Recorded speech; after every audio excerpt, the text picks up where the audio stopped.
Na, ganun pala yun. Kaya pala ako ang pahinga mo kasi ako yung uutos-utusan mo. Aray ko, oh! Gusto mong magpahinga habang buhay? Lamig, boss. May bagyo ba? O may bago na? Di ka lang pinabembang, nag-sad boy ka na.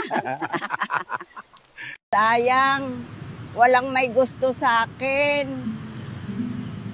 Ang sarap-sarap ko pa naman. Akong maisip na ulam mamaya. Sila na lang. Hindi ko pinoproblema ang pera kasi wala naman ako nun eh. Pogi!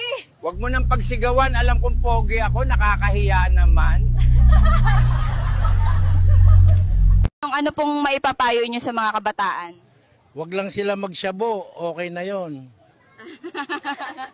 Ay, alam niyo po ba kung bakit iisa lang ang buhay na binigay sa atin? Oo, iha. Gusto mo bang malaman kung bakit? Opo, inay, bakit po? Para hindi ka makialam sa buhay ng iba.